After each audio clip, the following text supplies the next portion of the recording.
Hello, Blake Hart here, coming at you with another video. I hope you're all staying well. Crazy stuff going on in the world. It's almost, I keep saying it's like a science fiction movie that you'd never believe would happen. I'm over here on the East Coast in New Jersey, just sitting tight in my house and trying to keep myself and my family safe by not going out anywhere. I basically realized there's a lot of ways you can source food from online, although some places are harder to get it now than others because there's a little bit of a wait, but whatever the case, we are staying in. So lately there's been a lot of action on one of my videos. It's how to post your DJ mixes on YouTube legally without having like copyright strikes. I'll put the video for that up here, so check that out. And what it entails is going through the YouTube database to find out what music is allowed to be played on YouTube. It's a great database. It has everything in there. And a lot of the comments I get on the video is, well, this means I have to go through and I have to plan my DJ set. If I'm going to do live streaming, I have to plan what I'm going to be playing because I have to make sure it's on this list. And the other issue is, what if it gets taken off this list?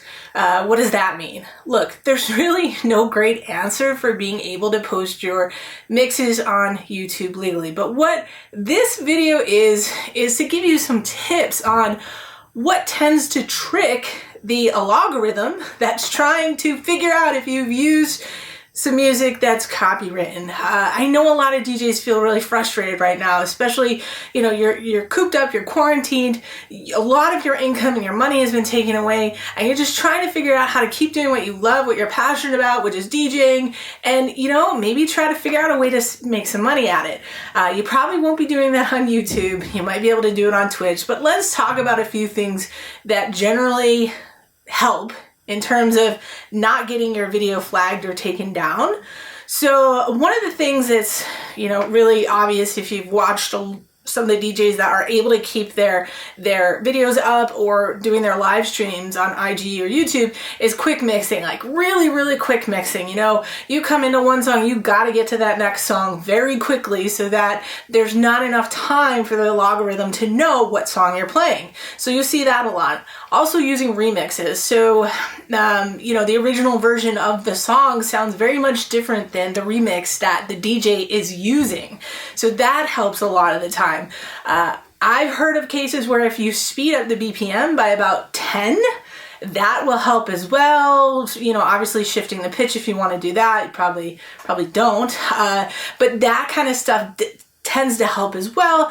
Obviously, you're talking about bumping a BPM by 10, you know, a lot of the times that's a little iffy, but technology has come a long way that even when you actually do that, you know, you may not, depending on what kind of system you're using, you may not see that much degradation. Is that the word? I don't even know. Is that a word? I'm not sure. But in the way it sounds, right? So we have like, you know, like key sync and just like these features now that are going to keep the sound, the key consistent. I am not articulating that well enough, so, you know, go ahead, leave like some mean comment below because I'm sure somebody will. I know I say that because sometimes when I just don't know what something's called, like people like to call me out on that, but I'm no expert. I don't know everything. Okay, so those are some ways to get around, you know, being able to do a mix and keeping it up. The database solution I talked about, you're not going to be able to monetize your mixes on YouTube using that. I mean, basically what happens is, you know, let's say you use everything that is in the database that says this is okay to be used on YouTube. Somebody else is claiming the copyright for their music, for their songs. So you'll have potentially commercials shown at the beginning of your mix, maybe in the middle, but usually it's just the beginning. And that money is going to go to who's ever copywritten song you've used in your mix. Now, for some people, it's not a big deal because they're not doing this to make money. They're doing it because they just did promotional reasons. They want to get out there. And so the frustration I often hear as well, you know, I pay a monthly fee to DJ City to get my music or wherever you get your music from. And my understanding is that allows me to use this music for promotional use. What happens in nightclubs and in bars, like they actually pay fees, like an ASCAP BMI type of fee, to be able to play commercial music audibly within that club or bar, depending on how many patrons. I think this is how it works, is like, you know, how many like what their capacity is, or what there's some way that they measure like what their fee should be. Because obviously, you know, for music that, let's say, like, I don't know, a department store is playing in their department store across the United States is much different than, let's say, a single bar that's like located in Boston and they're having a nightclub DJ.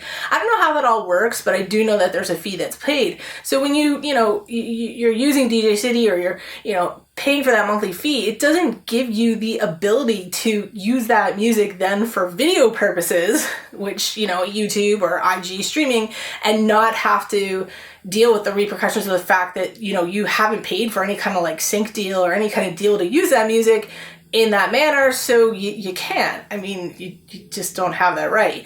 And I know people, it's frustrating. It's frustrating for a lot of DJs. I've said that multiple times during this video, right? I get it. It's frustrating. So let's talk about like Twitch. Have you DJ'd on Twitch? Have you DJ'd on Caffeine? That's another streaming platform.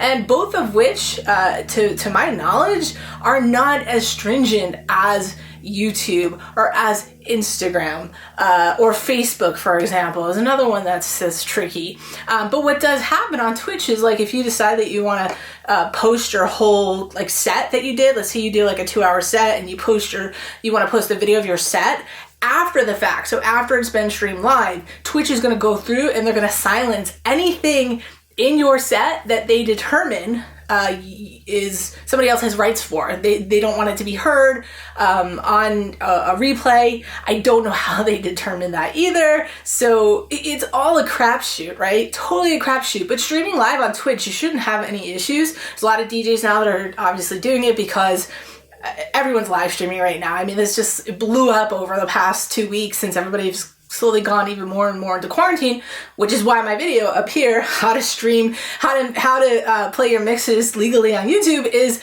freaking blowing up. So I hope that was helpful for you guys. So the one thing I haven't mentioned is another way in which you can obviously play your music and mix is if you're using obscure, and I don't want to call them obscure. Let's just say there's like so many house songs, right? So much house music, especially like that comes out internationally in European countries. And a lot of times with house music, you don't always see the people who've created that music putting such stringent barriers up for others to play it, because they want that music played, right? They want those rotations in the club. They want the rotations, you know, online. They want people to hear these songs so that they take off. So a lot of times if you're spinning house music, you'll find that you'll be able to play that and not necessarily have an issue. That is not true in all cases, because obviously we have, you know, if you take a look at any house release, you know, depending on the label or where it's coming from, like obviously some are going to be, you know, there's going to be eyes on some a lot more than others. So it's a crapshoot, right? That's a crapshoot too. You just don't know what's going to happen. And on YouTube, if you keep getting like copyright strikes, right? So they literally take down your video because you used a song that they're able to read in the algorithm, and they're like, this is not allowed, and they take down your video. If that happens multiple times, you really face a situation where your channel may just basically be shut off. So it's something else to keep in mind if you're going to go that route. I wish this video had a perfect answer for you, but what I'm seeing a lot of is remixes and quick mixing. Like I think those two things are the hugest thing for getting your stuff on YouTube, IG, and Facebook without it getting taken down. If you don't know what I'm talking about, I don't know, then you're a newer DJ. But basically, like I said earlier, it's like you play like 30 seconds of each song, or you're using an acapella from something and a instrumental or a beat from something else, so it doesn't necessarily sound like it would if you were hearing the original version. Overall, I hope this video is helpful for you. I hope that you take something away from this that allows you to do what you're passionate about, because I really feel at the end of the day, that's what this really is, right? You're under quarantine. You're stuck inside somewhere. You miss your crowd. You miss the people that you were DJing for, and your people right now are the people out there in the internet world. You know, they're not the people on the dance floor. They're not the people in the bar. They're not the people at the wedding venue. And you want to just get that out there and share what it is you're passionate about with other people. And I hope that you figure out a way to do that.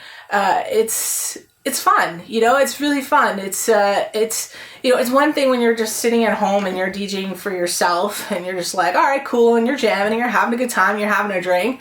But it's pretty cool when you're, you know, live streaming and there's people like popping in your room and I don't know, it's fun. It has a certain amount of exhilaration. It does not have the same amount of exhilaration as having about, you know, 1,000 people on your dance floor that you're paying for, because that you're playing for rather, because that is just like live energy. So it's a little different. I hope you found this video helpful. If you're new to this channel, please hit that subscribe button down below, the bell to get notifications, come back, see more videos. I do a lot of videos about music production as well as DJing stuff, taxes, business, multiple areas in which I try to help DJs, musicians, artists figure out what's what in this world. And I'm just having fun myself making music. Producing music to me has just been a joy, so part of my channel is sort of following that process.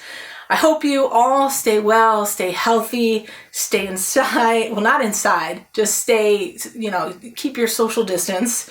I think we're told this is going to be a really tough week, this coming week, and I can see how you could be sheltered in different places, especially in the United States. Not every state is experiencing what we are here in the New York, New Jersey metro area.